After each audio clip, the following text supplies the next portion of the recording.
Bismillahirrahmanirrahim. Assalamualaikum warahmatullahi wabarakatuh.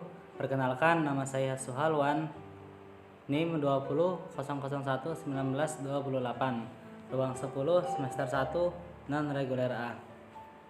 Program studi pendidikan agama Sekolah Tinggi Ilmu Tarbiyah Raudatul Ulum Salatiga Indraraya, Pegan Ilir, tahun ajaran 2020. Untuk kesempatan kali ini, saya akan mengangkat judul dengan prinsip-prinsip yang terkandung dalam batang tubuh Undang-Undang Dasar 1945. Ketika sebuah negara berdiri, sudah pasti negara tersebut memiliki atau merumuskan aturan-aturan hukum, yang mana dengan aturan-aturan ini dapat mengikat berbagai elemen, baik itu pemerintah, lembaga-lembaga kenegaraan, dan masyarakat yang kita sebut dengan undang-undang. Begitu juga Indonesia yang telah memproklamasikan kemerdekaannya pada tanggal 17 Agustus 1945, telah memiliki undang-undang yang tercantum di dalamnya, Pancasila, yang menjadi norma dasar hukum nasional. Sebagai dasar negara, Undang-Undang Dasar 1945 memiliki prinsip-prinsip yang bersifat kekal dan luhur, akan menjamin suatu sistem atau bentuk negara, serta cara penyelenggaraannya, serta hak-hak dan kewajiban rakyatnya. Oleh karena itu, Undang-Undang Dasar harus diberikan tempat yang tinggi di antara peraturan undang-undang yang lain, dengan konsekuensi tidak adanya tindakan ataupun keputusan yang bertentangan dengan Undang-Undang Dasar. Kemudian setelah itu kita akan mengangkat masalah-masalah yang akan kita bahas pada nantinya. Yang pertama itu, apa pengertian Undang-Undang Dasar 1945? Itu yang pertama. Kedua, apa yang dimaksud dengan batang tubuh Undang-Undang Dasar 1945 dan apa sifatnya? Ketiga, apa prinsip-prinsip yang terkandung dalam batang tubuh Undang-Undang Dasar 1945? Dan terakhir yaitu nomor 4, bagaimana isi batang tubuh Undang-Undang Dasar 1945? Oke, kita langsung ke pembahasan. Kita langsung ke masalah yang pertama, yaitu apa pengertian Undang-Undang Dasar 1945. Jadi, Undang-Undang Dasar adalah suatu hukum dasar tertulis atau konstitusi negara yang menjadi dasar dan sumber dari peraturan-peraturan lain atau perundang-undangan yang berlaku di wilayah negara kesatuan Republik Indonesia. Selesai nomor 1. Langsung ke nomor 2. Apa soalnya? Apa yang dimaksud dengan batang tubuh Undang-Undang Dasar 1945 dan apa sifatnya?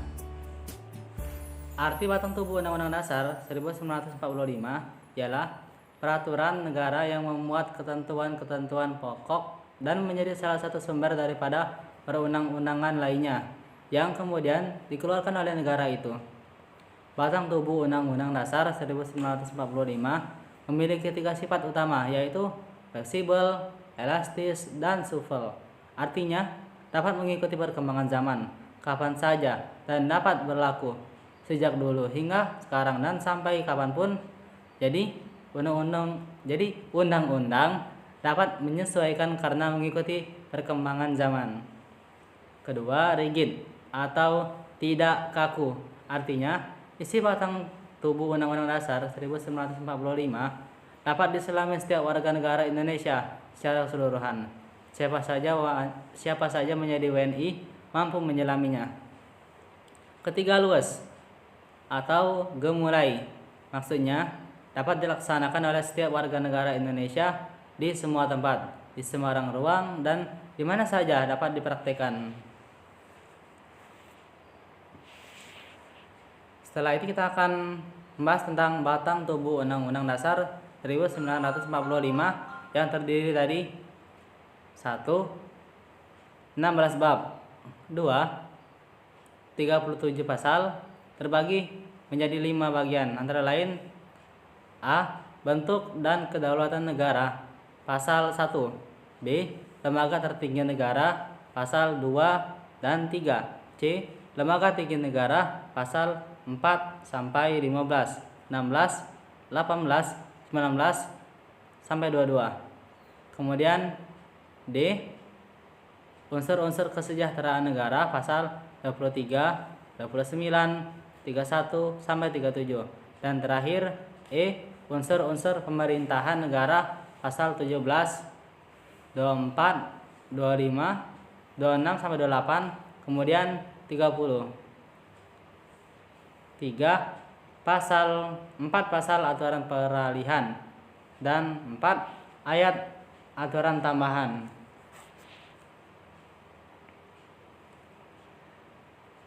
Setelah itu kita akan membahas tentang prinsip-prinsip yang terkandung dalam batang tubuh Undang-Undang Dasar 1945. Sebentar.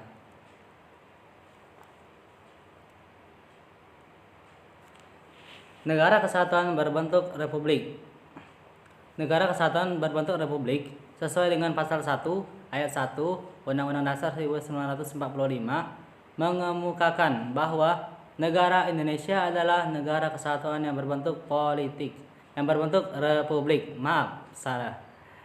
Mengemukakan bahwa negara Indonesia adalah negara kesatuan yang berbentuk republik.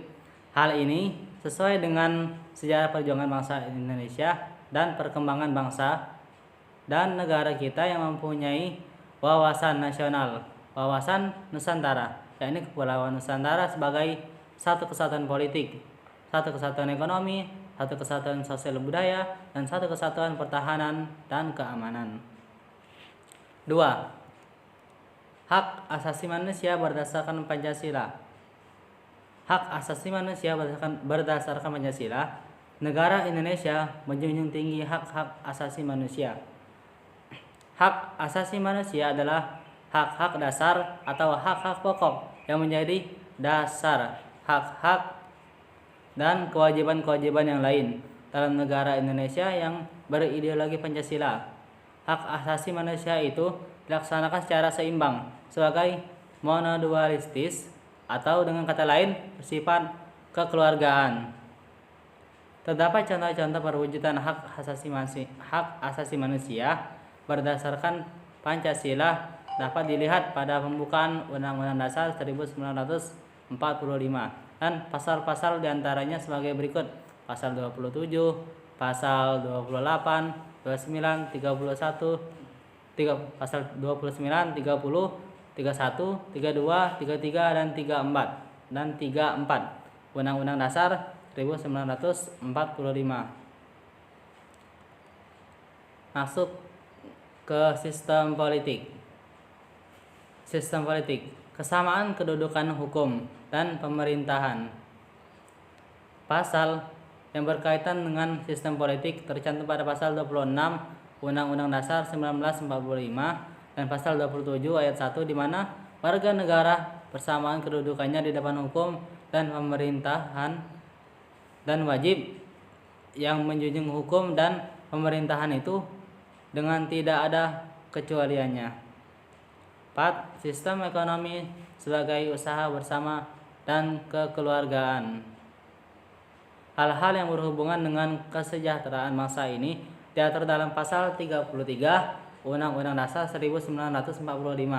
Pada pasal ini menggambarkan kemakmuran di negara Pancasila ini adalah kemakmuran masyarakat, bukan perorangan. Bentuk perusahaan yang sesuai dengan sistem ekonomi kekeluargaan adalah demokrasi, kooperatif, persamaan, persatuan, demokrasi ekonomi, dan pendidikan.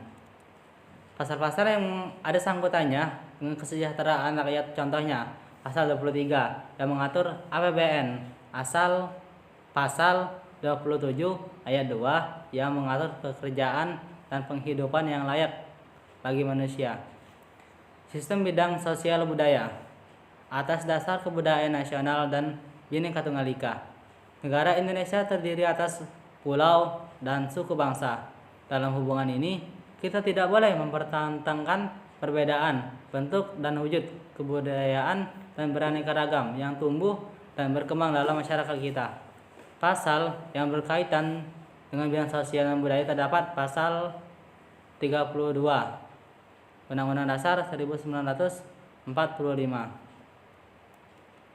5. Sistem pembelaan negara, hak dan kewajiban dalam pembelaan negara. Doktrin pertahanan dan keamanan nasional di negara Indonesia adalah dengan sistem pertahanan keamanan rakyat semesta HAM-KAM rata, yang berarti bahwa keselamatan negara dan bangsa ditentukan oleh faktor rakyat yang patriotik, militan, terlatih, dan tersusun baik. Kualitas rakyat dalam arti mental atau jiwa organisasi serta keterampilannya ditentukan oleh kualitas inti kekuatan HAM-KAMNAS. Pasal yang berkaitannya itu terdapat pada pasal 30 Undang-Undang Dasar 1945 dan pembukaan alinea keempat yang menyatakan bahwa pemerintah negara Indonesia harus melindungi segenap bangsa Indonesia dan seluruh tumpah darah Indonesia. 6. Sistem pemerintahan demokrasi. Indonesia menerapkan sistem demokrasi dalam kehidupannya sehari-hari dan lebih tepatnya dalam penyelenggaraan negara. Penyelenggaraan sistem demokrasi tercantum pada Pancasila, Undang-Undang Dasar. Penyelenggaraan sistem demokrasi tercantum dalam Pancasila dalam isi Undang-Undang Dasar 1945. Di dalam pasal Undang-Undang Dasar 1945 mengandung pokok-pokok pikiran, penjelmaan jiwa, dan semangat Pancasila. Oke, jadi itu saja yang bisa saya sampaikan. Terima kasih pada Ibu dosen dan teman-teman sekalian yang sudah memperhatikan dari penjelasan kali ini. Sekian, terima kasih. Wassalamualaikum warahmatullahi wabarakatuh.